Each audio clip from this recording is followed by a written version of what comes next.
Hello, this is Mark Lieberman, the host of the radio show The World According to Mark, brought to you through WPVM LP 103.7 FM in Asheville, North Carolina, and streaming on WPVMFM.org. My guest today is a return figure important to Western North Carolina, Buncombe County, and the surrounding areas, Brownie Newman. Brownie, thanks for agreeing to be on the show today. Thanks, Mark. I appreciate it. So we haven't talked to you in a while. Lots of things have happened and are still happening in terms of governmental issues that affect the county and affect the people that live in and around Asheville. For those who do not know, Brownie is the chair of the Buncombe County Commissioners. He has held that office for what appears to be a long time, and he's not going away anytime soon, which is good. His term actually doesn't end until 2024.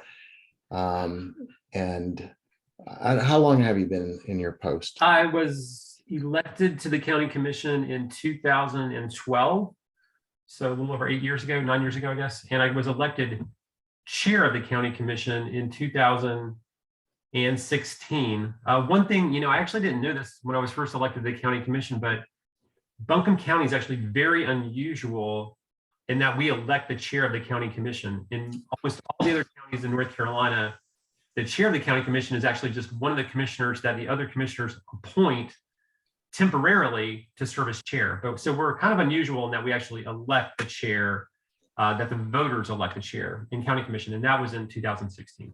Interesting.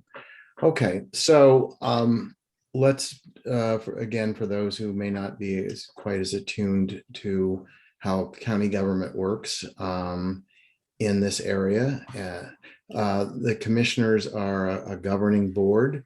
They actually have a county manager who is basically runs sort of the day-to-day functional operations. Who appoints the county manager? The county commission. So the county commission is responsible for hiring, supervising. We wanted to fire the county manager. So hiring, firing decisions and supervision of the county manager is one of the key responsibilities of the county commission. The county is a big organization. We've got way over 1,000 employees, but the only employees who report directly to the county commission are the county manager, the county attorney, the county clerk, the county finance director, and the tax assessor. Those are the only staff positions where we have a direct supervisory role. All of the others are mostly departments of the county, and the county manager appoints the department heads who then manage those departments.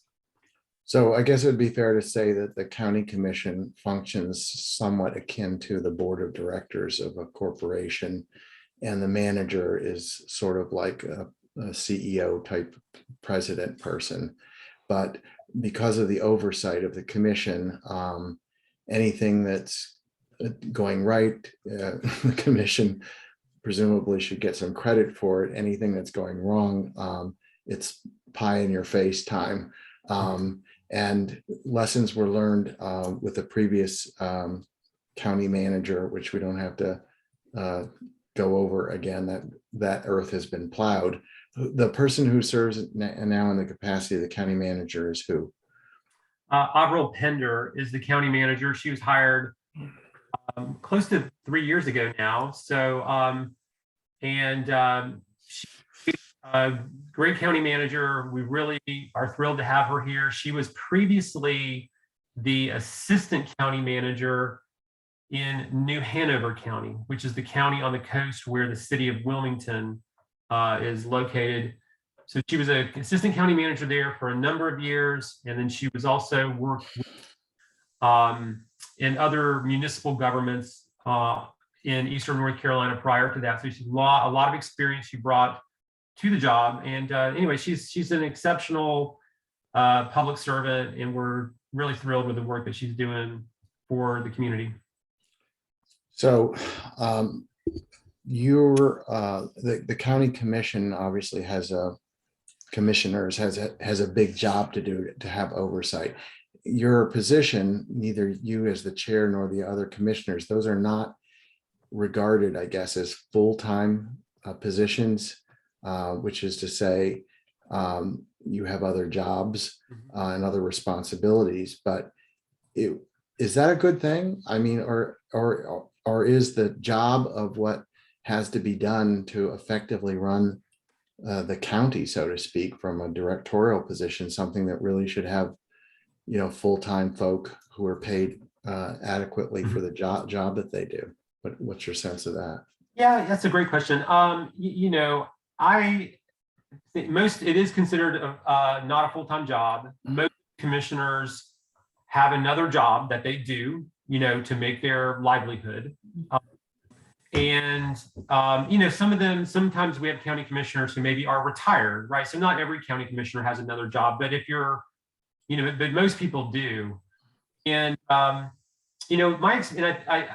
my experience has been that serving as chair has definitely been much more time consuming than when I served on the county commission, but in one of the district rep positions as opposed to chair. So, it is challenging doing this job and the amount of time that it takes. And then having another job in addition to that, plus, all your other life, obligations. So I don't know. I mean, I do think that is a challenge sometimes, but I don't know that like converting this into like would be considered a full-time job. I'm not sure that's the right solution. So it's probably about where it needs to be. One of the places I've always just felt like it's just really unfortunate how little compensation there is for it is like the people we elect to go represent us in the state legislature, because they're paid very little. But at least in our job, we can go home at night, sleep in our own beds. We just go downtown to the county government buildings for meetings. But people who go to Raleigh and spend 200 days out of the year in Raleigh and get paid, less than $20,000 a year, it basically means that only like very wealthy people or people who like are very fortunate in terms of how their schedule works can consider that. And so I think it really makes it a much less democratic institution when a job that requires such a sacrifice of time and makes having another job impossible for most people. That should be more like a full-time job, in my opinion, due to the nature of the work and how it would practically exclude most people from ever considering doing it. So let me ask you this. I know that you are I believe you are a registered Democrat. Yep. And I believe that all but one of the commissioners, for a moment, I've forgotten how many there are, all but one are Democrats, one is a Republican. How many total commissioners? There's 6 commissioners plus the chair position, so 7 total. Okay, so with everything that's going on both a state and a national level, and we're not going to talk about that very much at all, but we have partisan issues left and right, which is a great way of saying it, left and right. We have gerrymandering issues in this state. We have everything that's going on the national scene. How much of that makes its way into the discussions or the governance issues among the commissioners? Because it does appear from looking at a few of the resolutions that have passed recently about various things that the Republican commissioner is often an outlier compared to the other commissioners, meaning he's either for or against a particular position. And I don't know whether you would view that as partisan, or whether you view that as he's just has a different opinion. Yeah, I think that there are a lot of issues that we deal with at the county commission that are pretty nonpartisan. I mean, when you're talking about how we pick up, trash and recycling, right? Like that tends to not be like, there's a lot of issues to go into that and financial considerations, but they don't tend to be kind of a philosophical like kind of lens through that kind of thing. So a lot of things that come through the county commission, are not seen through that kind of partisan lens.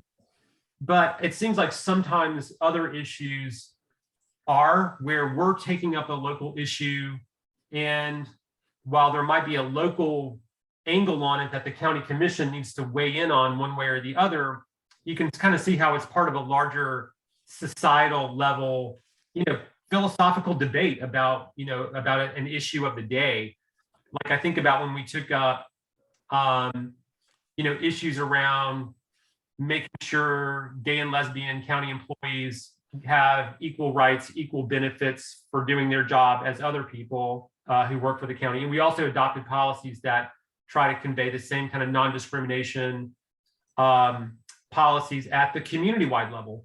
That issue, which we did pass, it did tend to kind of break down along, like the Democrats supported it and the Republicans did not. Some of the issues we've done around like climate protection have also tended to break down that way, at least in some cases. Like when we adopted a 100% renewable energy goal, and it was adopted, at the time there were 4 Democrats and 3 Republicans, and it was passed on a 4-3 vote. So I would say sometimes it does, and other times it's not really seen through those kind of same political perspectives.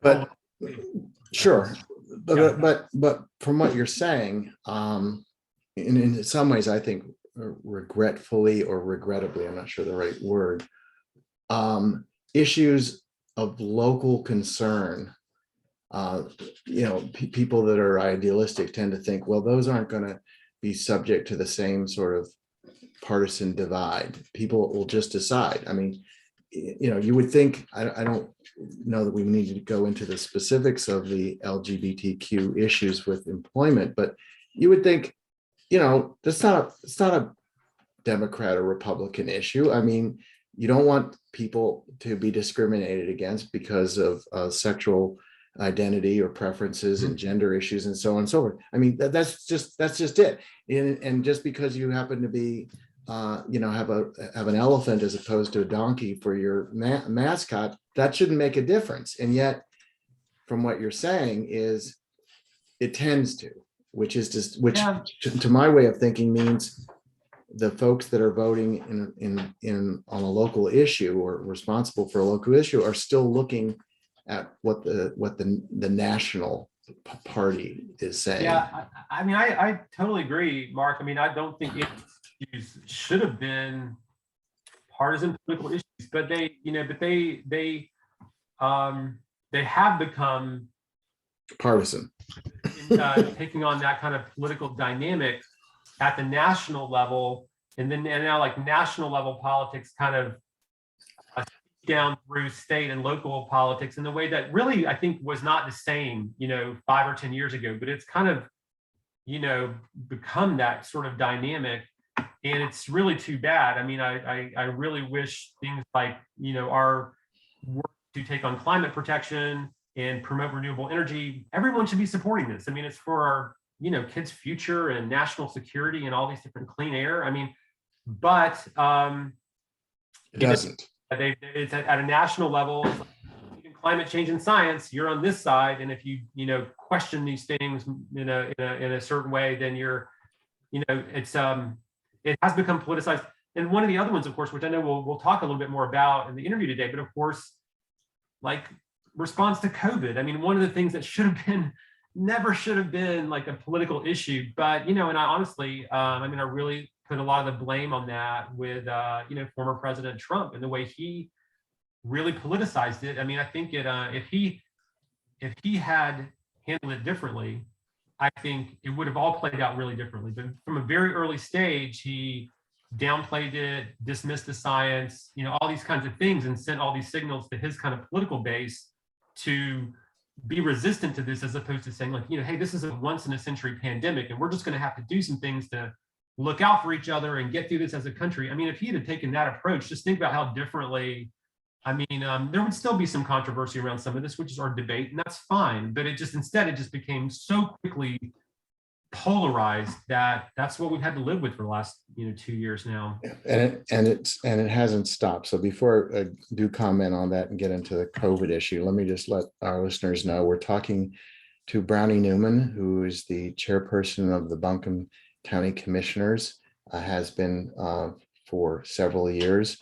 And let me sort of address COVID at least and say this. I think it's pretty clear that of all the issues that governments have had to face, individuals have had to face, our healthcare business industry has had to face in the last 2 years, COVID rises to the top.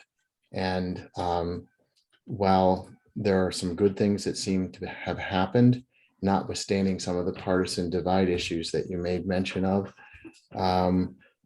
we haven't completely addressed the issues. We still have a variant which seems to be spreading significantly. I don't know where the numbers are today or this week in this area, but it's still an issue. We don't know if that's the last variant, and probably not. And we don't know if all of the measures that we have in place are going to be sufficient to address the problem. So before I turn it back over to you, let me say it would also be good if Donald Trump would just stop talking down the COVID issue at this moment while he's not president, because I noticed that he at one of his more recent performances, stand-up routines, he made the assertion, totally erroneous, that testing devices are being discriminated, that white people are being discriminated. They're not getting their share of the test, which is not only not true, but totally bizarre, and it plays all into the sort of racial politics that we're seeking to avoid. But yeah, let's get back to it from the county's perspective, and we'll talk about the vaccine issue, but also the so-called mask mandate is something you and I've talked about before we got on air. So tell us about how COVID has had such a tremendous impact on the county and the work that you and your fellow commissioners are trying to do. Well, it's certainly been unprecedented experience from my perspective. Working in local government, just the if someone 2 years ago or just over 2 years ago had said, hey, you're gonna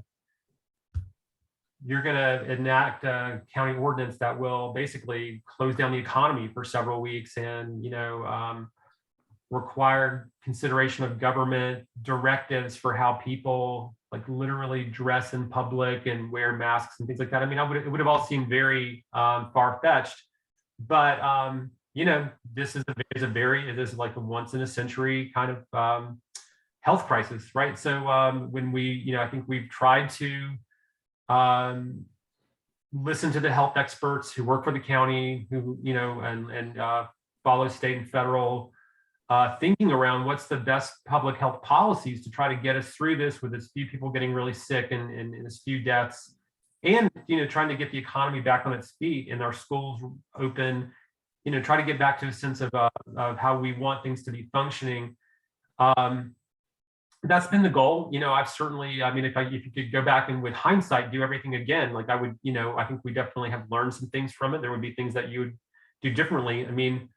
But when this, especially when it first was arriving, right? it was very, very challenging because we were operating with very incomplete information. Again, at the time, the president of the United States is just sort of dismissing this as a concern, saying it's just going to go away when, all this time, we didn't actually know what was going to happen for sure, but we knew it was this very serious threat to public health that would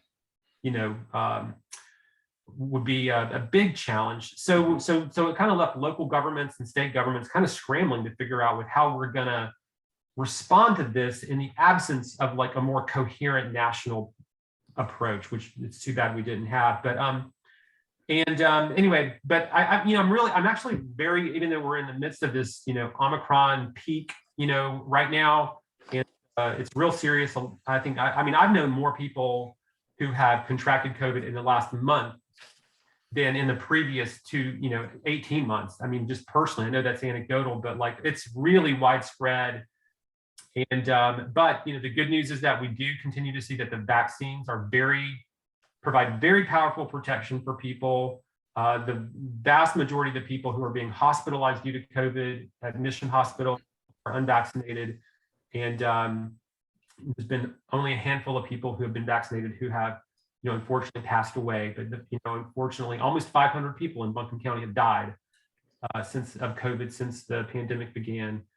And all but a handful of them have been folks who were not vaccinated. I mean, of course, for the first year, we didn't have a vaccine, but since then, we do. And getting those vaccines out was a big job for the county to play a role in.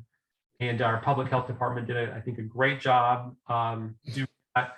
Now, as we're continuing to kind of work on things, like we've just procured thousands of additional high quality masks that are going to be distributed for free to members of the community. You'll be able to get them at libraries and other community space. We believe that nationally there'll be additional masks and tests and things like that also made available, but we're trying to kind of step in to provide things sooner, because in some cases we can move quicker than when the national resources arrive on the scene. Yes. Well, let me go back on this a bit. Again, we've talked about this a little on the side. We have a very confusing situation in terms of trying to figure out what's the right policy, who should be enforcing the policy, and everybody's weighed in. You've got the Supreme Court recently weighed in to say that Biden's attempt through OSHA to make corporations with more than 100 employees have either a vaccine mandate or at least be tested frequently, and so on and so forth. And that was shot down. I don't agree with the Supreme Court decision, nor do I agree with the rationale used, but that is the case. And then more recently, in the last couple of days, we see that a significant retailer, Starbucks, is saying they're not going to go along with it, having a vaccine mandate for their employees and presumably not their customers. And they're saying they're doing that because of the Supreme Court decision, which makes absolutely zero sense. Because the question at the end of the day is, are masks necessary? Are they effective? Clearly, when there were no vaccines, masking and distancing and quarantining and all of that was the only thing we had. Now we have the opportunity to reduce the risk substantially with vaccination, but we still have a significant portion of the population which is not vaccinated or not maximally vaccinated.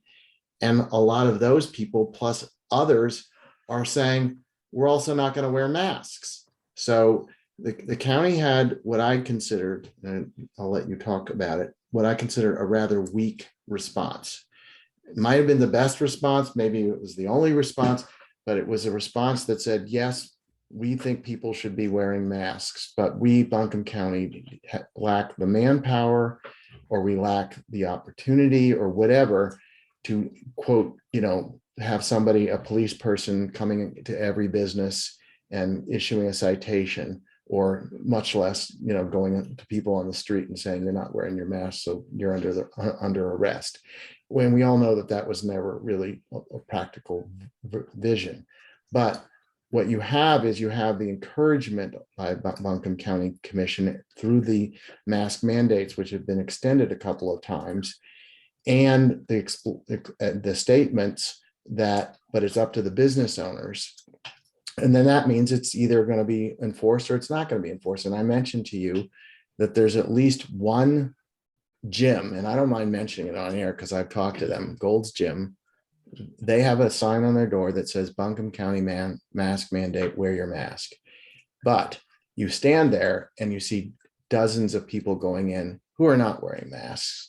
And then you go into the gym itself and people aren't wearing masks, and people are not 6 feet apart, and nobody's taking names or asking about vaccinations or asking for people to declare what medical issue they might have that prevents them. And so there's a lot of people there, and some of them may be vaccinated, some may be minimally vaccinated. And to the extent that those things go on in the county, it does make it impossible to completely address what needs to be done to hopefully get the pandemic under control. So tell us, the listeners, how you feel about that and what you think could be done differently, or if you're satisfied that what the measures that are in place now are adequate, notwithstanding the highly contagious nature of Omicron. Yeah. So Buncombe County, there's 100 counties in Buncombe County. Buncombe County was the second of 100 counties in North Carolina to adopt an indoor mask policy requirement, right? Durham County went first of the 100 counties. Buncombe County was second. Later on, other counties adopted mask policies, and eventually the state also, adopted the statewide mask policy, which is no longer in effect, but it was, in effect for a long time in North Carolina. So we endorsed this approach. We were one of the first places to adopt this. At the time, it was very controversial. Looks nothing like this had ever been done before, right? Like the government's telling grown people, this is how you're going to look when you go outside your home now. Like it's, for a place where we are a free country, it's kind of like very, very unusual, of course, that even something like that would even be contemplated. But again, we were in a very unusual public health crisis. So we were willing to do it. Many people at the time said, I won't follow it. You can't make me do this. But I was honestly very surprised, like how widespread the compliance and participation in it was, especially,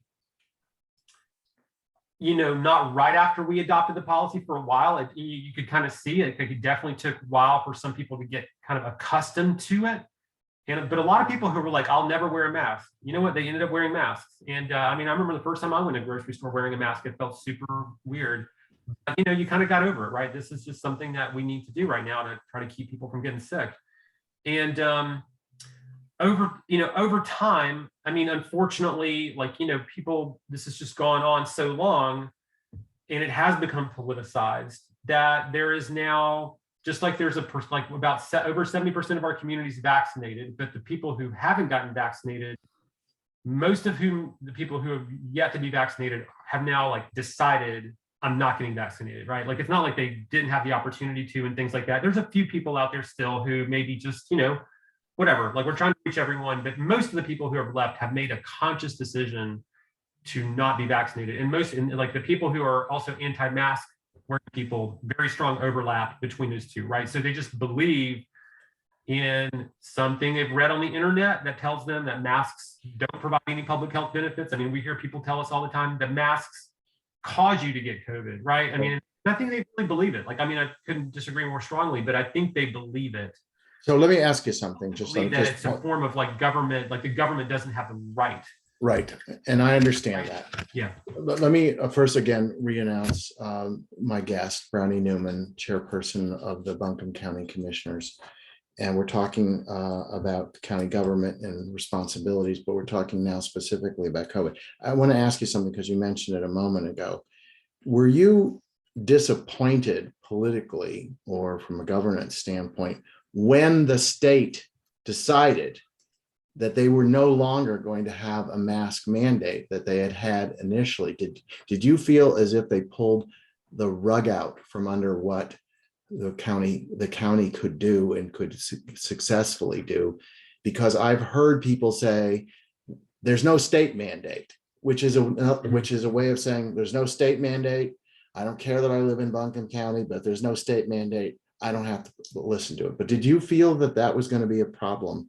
And were there ever any discussions, if you can disclose it, with state government, with the governor's office or whatever, about the impact of their moving away from that?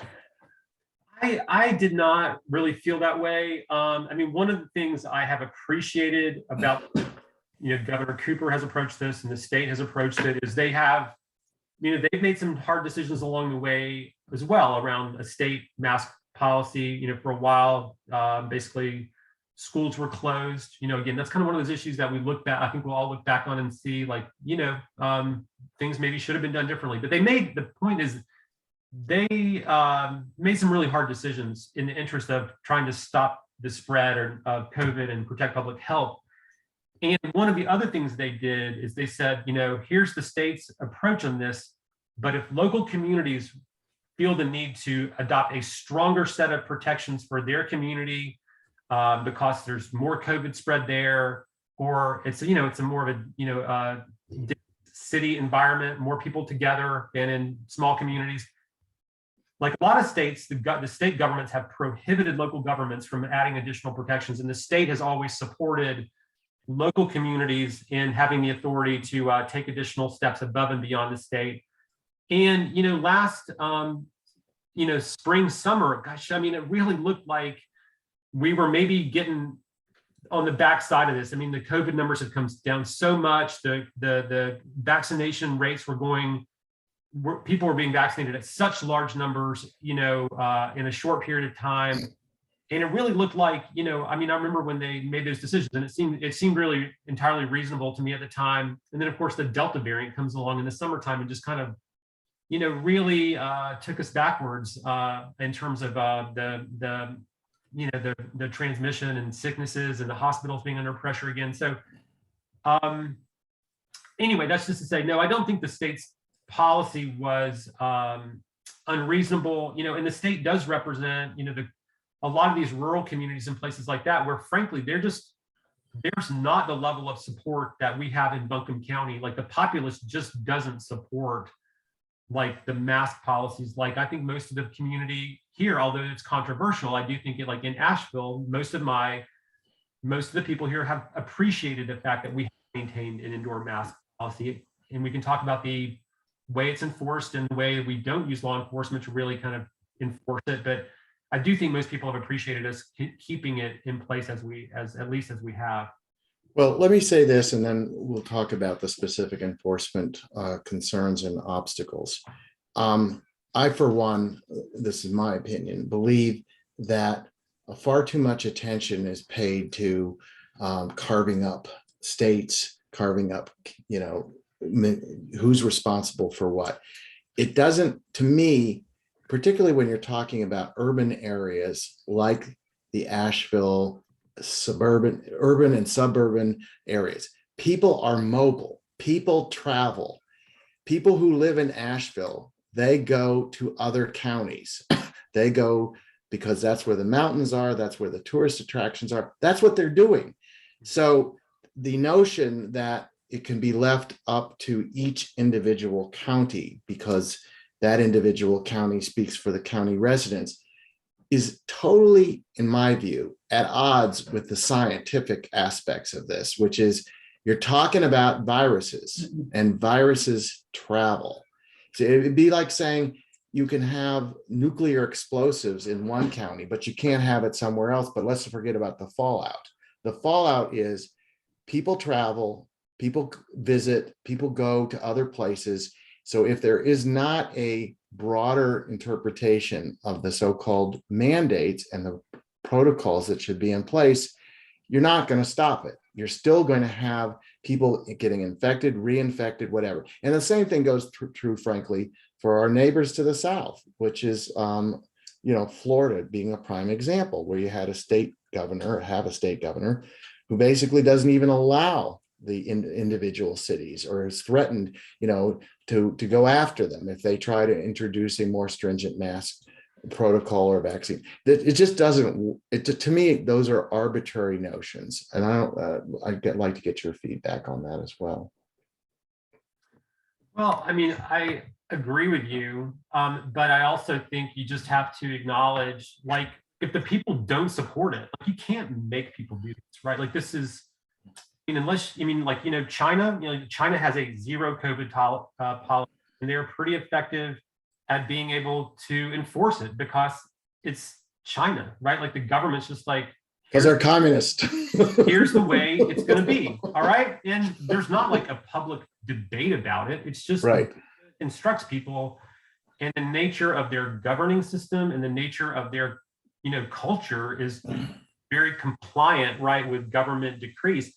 Like, they're able to do that. Like, we're not that same kind of country, right? Like, and unless the government is willing to just kind of dedicate like a level of enforcement to it that would be very dramatic, then you really just, there is a degree at the end of the day around, like what we do in schools like that, like that's different. Like, I think the government can decide, like, and the schools can decide, here's what we're going to do, because there's kids involved and they're not allowed to make these choices. But when we just talk about what's happening out in the larger economy, I mean, we recognize that like our county mask policy is not everyone's complying with it, right? I think if you go out in the community, the places you can walk into where you can predict, like there's not like a lot of people in here are not going to be wearing masks. Like I know what grocery stores I could go to where people won't be wearing masks. And I know the grocery stores I could go to where everyone will be wearing a mask. And I know that business won't let people come in if they're not wearing a mask. Like they strictly enforce it. Like I think we all know where these places are. And I mean, I would say like the benefit of us keeping this in place, although we acknowledge like we're not dedicating, we're not telling the sheriff's department get out there and arrest people who don't wear masks, is that for the people who really care about doing everything they can to protect themselves and protect their families from getting COVID, there are places they can go where they can be in that kind of safe environment. For people who are like, I don't feel it's very risky, like I'm not as worried about it, like, you know what, and there's places they can go to, right? But I just don't think we're at a place after 2 years of this where the government can come in and say, like, it's only going to be this way, unless we were willing to drop every other priority we have as a community and focus only on that one thing. If we did that, maybe we could, but we're not going to drop every other policy we have in priority we have as a community to focus on a law enforcement countywide 100%, no tolerance for non-compliance approach to wearing masks indoors. Well, let me say this. I don't completely agree with your thesis, which is fine because I'm just me. I believe that you raised two issues, and that's what I really wanted to get to. Let me also just mention again, Brownie Newman is talking to us about the COVID response on the part of the county. He's the chair of the Buncombe County Commissioners. My sense of this is we can take the practicality issue in different directions. Drunk driving is prohibited. That doesn't mean that everybody, before they get in their car, is going to be tested for whether they're intoxicated or not. There are cars that won't start if you're intoxicated, but not everybody has one. Littering, it's a violation of the law to throw paper out the window. That doesn't mean that in order for the anti-litter things to be effective, that you've got to go around, with an active police presence and cite everybody who's doing that. Mm-hmm. And my sense of it is, I think the same thing applies here. Yes, it's an individual choice, but the fact of the matter is the virus is communicable. It's communicable from people who are not vaccinated, largely, also from people who are vaccinated, but it's more communicable when people are not wearing masks than when they are. And the people that refute that, they live in a different world. And the question is, as you say, are we going to be more concerned about people's, quote, rights not to have the government intruding into this and that aspect of their lives? Or are we going to say, as you said, this is a once in a century, or at least it has been, it may not be in the next century, a once in a century pandemic, and we have not stopped it yet. And again, the people who seem to have the most scientific background are saying, and we're not going to stop it until more people take responsibility for masking and vaccinating. And if they don't, then it just will persist. And so the question I have for you, and maybe we should close this part out because I want to get to some other issues, is aren't there other ways besides having police people come and issue citations?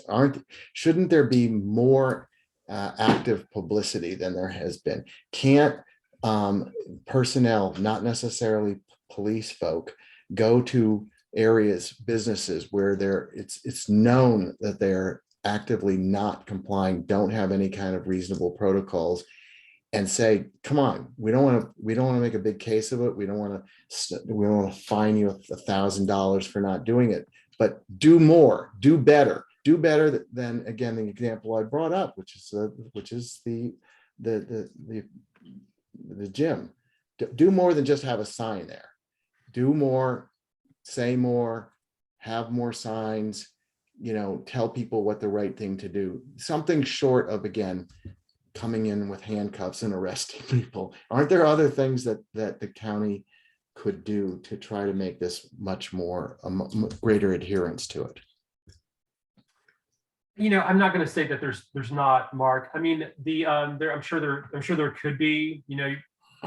We could do. You could have someone from the county health department go out there and say, hey, what about the mask requirement here? Why are you wearing masks? But I do think that unfortunately, the views of the people who don't wear masks, I mean, I do think is very entrenched. It's not like, I don't think you can just so-called I mean, I don't just think further education or pressure. I mean, they just don't believe it, right? They've thought it through and reached this conclusion. It's not just sort of some more information is going to change their minds. I think people have, kind of arrived at this conclusion after thinking about it. I mean, again, I don't agree with it at all, but so it's not easy. I don't think it's easy to change those views. And right or wrong, I mean, the county's just really dedicated as much of our resources toward trying to make the vaccines available. Right now, we're doing this effort to get free and very effective masks out there because Omicron is so much more transmissible than the previous versions. So we're putting our efforts into that stuff. I think we just kind of feel we think the mask policy has made a positive difference compared to not having one, like most places. We're the only county in Western North Carolina that has one at all. So we do think it has a benefit, that we feel like focusing on vaccinations, getting effective masks to those who do want them, and we'll use, those are the areas where we're just putting our resources in. I'm not saying we're always making the right judgment call, but those are, that's kind of part of the thought process for how we're using, the county government doesn't have infinite resources. We're trying to deploy the resources we have in the most effective ways we can. Well, as they say, we'll check back on this and we'll see how effective it is, and maybe things will turn, with the efforts that are already in place. Let's move to something else. Sure. That was a big issue. That's still a big issue for the county, but you have other important issues that people talk about a lot. They talk about affordability. People who live in Buncombe County, specifically in the suburbs of Asheville, many are complaining that they can't afford to buy a house, they can't afford to stay in their apartment because the rents are going up, and it's constant questions. And the affordability issue is how much does it cost? Then there's the tax issue, property tax issue, and so on and so forth. What have you and the commission done to try to address or at least speak to those issues? Yeah, so I mean, a number of different things. I do think, in addition to obviously COVID being this big issue that we're dealing with now, but hopefully will not be, such a dominant issue going forward as we have effective vaccines and these other treatments and things like that are coming forward that, are real game changers in terms of that, how that can be managed. The economic fallout from COVID. I mean, obviously there was a lot of displacement, but also a lot of resources to help us get through it as well. But I think COVID kind of accelerated some trends in our community that were already happening anyway. I mean, a lot of people,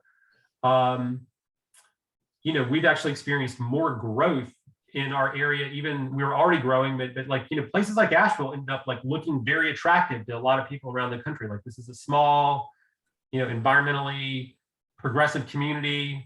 Hey, that's, I'd like to, people can work from anywhere. More people work remotely than ever. So for all these different reasons, Asheville has actually experienced more growth through the COVID period and coming out of that than we already were. So, and that puts more pressure on our housing market. Housing rents are going up, housing prices are going up. That was already a problem, but it's just become more of a problem. So the county, the county commission had a budget retreat a couple of weeks ago at AB Tech, set our priorities for the coming year. Our number one priority was to continue focusing on what we can do to make a positive difference on affordable housing. We've had a process in our affordable housing subcommittee over the last 6 months to kind of look at what is being done all around the country, because cities and counties across the country are struggling with high housing costs. Areas that are growing tend to have high housing cost challenges. And I think we've come up with some really good policies and strategies that we're going to be recommending to the county commission to make a significant expansion in the number of new affordable homes and apartments that can be built and brought online in Buncombe County over the next couple of years. So it's a significant, like, we already invest a couple of $1 million at the county level in affordable housing development every year, but we're looking at investing more, as well as using some really, I think, creative strategies to make a difference. Like, we have a lot of county-owned property, and we're looking at like redeveloping those county properties for affordable housing, and some other strategies as well.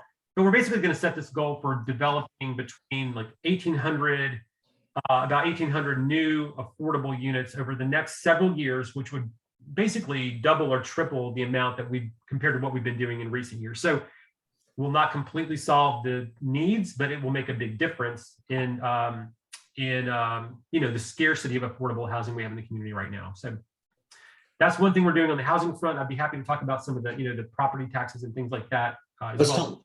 Let's talk about, you addressed, property taxes obviously are an expense that if you own property, you have to pay it. I don't think there's any loophole, so to speak. So everybody pays it, but people who are at the lower end of the income scale have more difficulties in affording it. And when the value of property goes up and the assessments go up, then the amount of tax that is otherwise due goes up. So you, I think it's safe to say, have spearheaded, in the county commission passed a program involving grants. Can you talk about that? Yeah, so as you said, we're in this situation where property values are going up a lot. If you want to sell your house, if you want to go, if you're going to move from Buncombe County to some other community, you're in a great position, right? Because your home values have probably gone way up compared to what you bought them for. So great for you.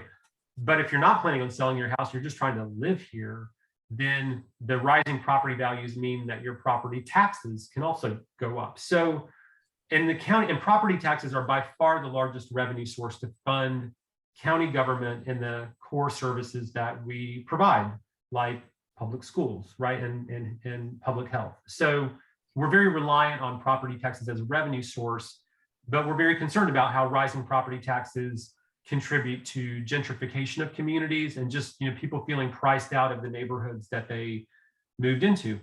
So during the last property revaluation, every 4 years, the property values countywide are reassessed so that we have updated, accurate figures to base the property taxes on, because we want everyone to pay, an equal amount based on what their true value is. We feel like that's fair, and it's also required by the state as a practical matter to do that. We had this idea of, for folks who are at lower income homeowners, what if we did a rebate to them to help offset the fact that, in most situations, people's property values have gone up since the last revaluation. So we looked at that, and working with the city and some of the other smaller towns, we basically developed this pilot program to do basically like a rebate, in essence, a rebate back to the homeowners in Buncombe County for folks who were lower income homeowners in the county. And we did that this year. We ended up giving out, distributing, I believe, like almost I don't have the numbers right in front of me, but almost 1,000 of these rebates.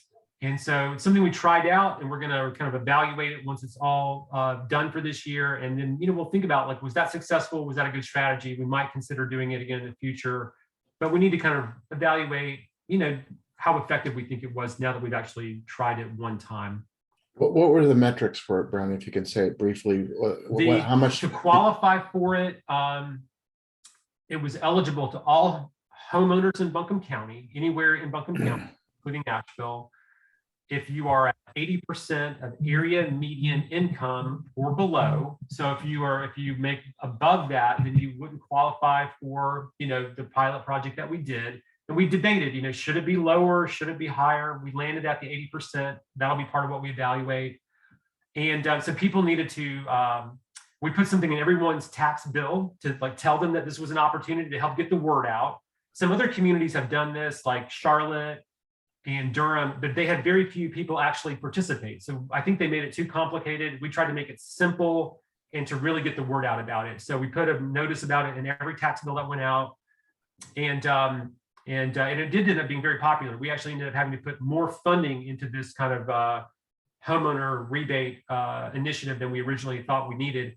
And so that's kind of how it worked. And for this first round, and again, we're going to look at it and see if it makes sense to continue it or not continue it, or so we would definitely welcome people's feedback on this to kind of get a sense for was this worth the effort in making our part of the idea was to try to make the property tax system a little bit more progressive, a little bit less regressive on lower income homeowners.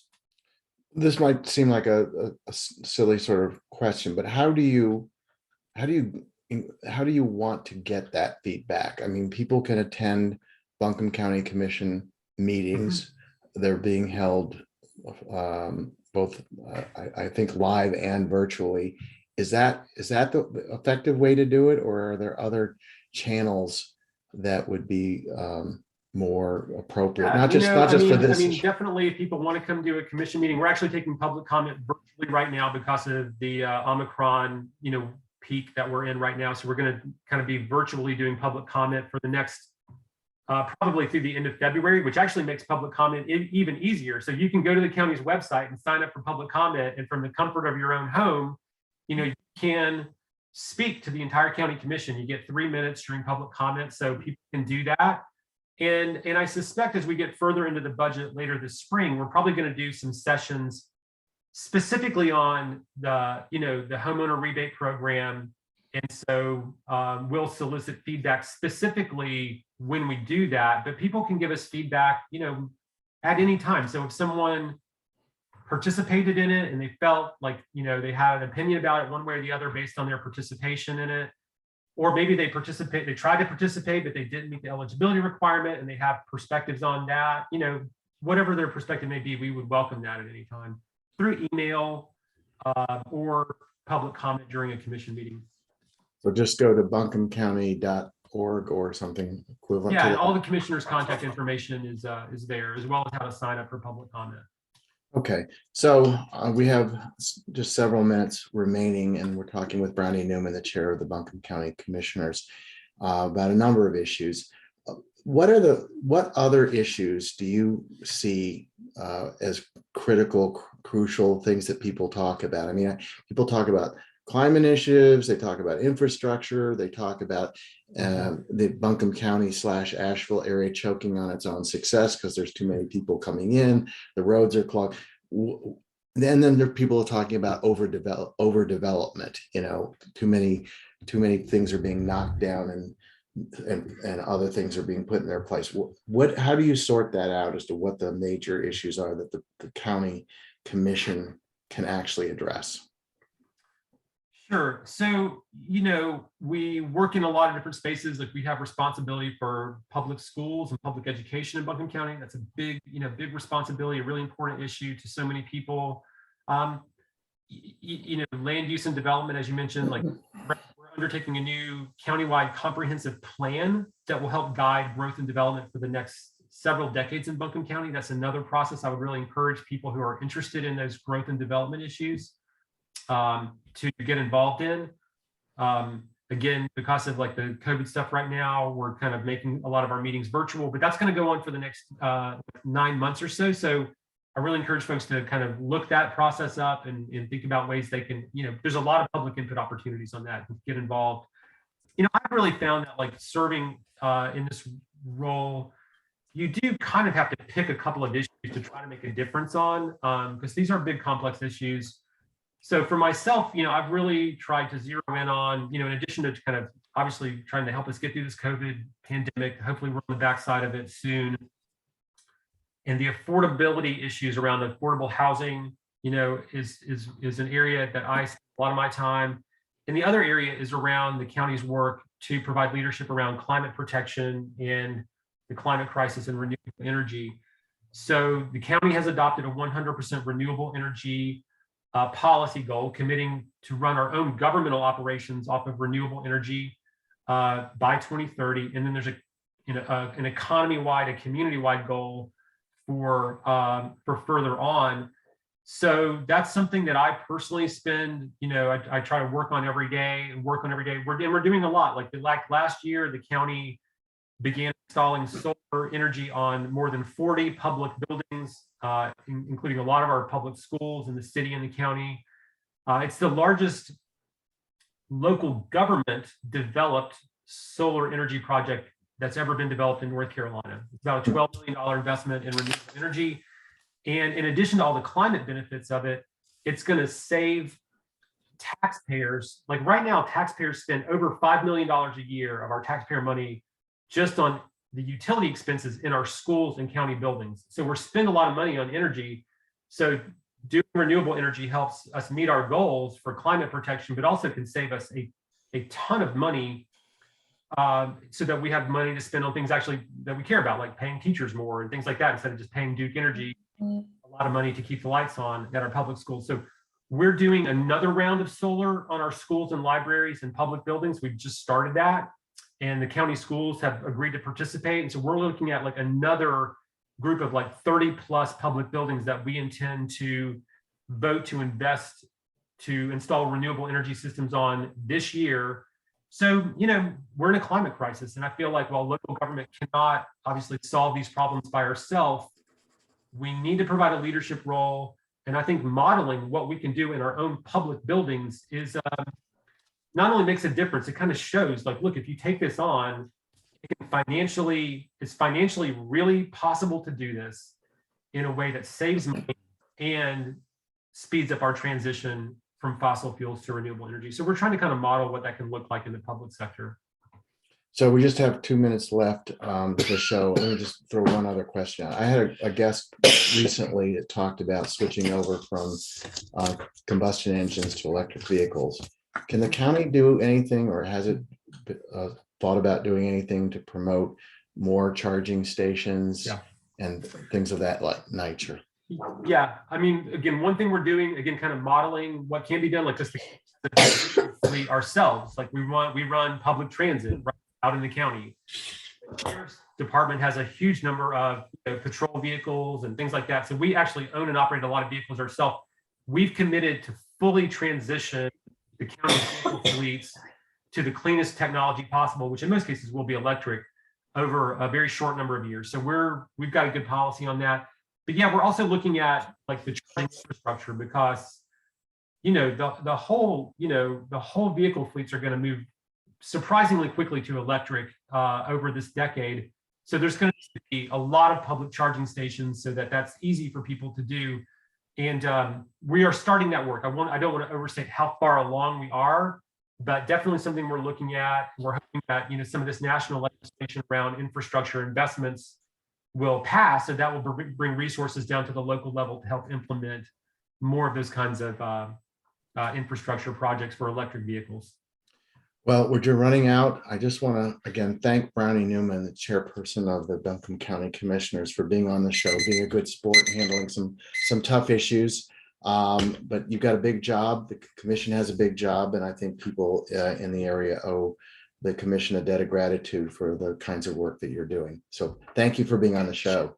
Hey, thanks, Mark. Thank you for having me. I appreciate it, and I'd be happy to do it, anytime. So thanks for the opportunity to be here today and for raising some important issues that the commission is working on and the community's been wrestling with. So we appreciate the opportunity to be here. Thank you, Brownie. All right, take care.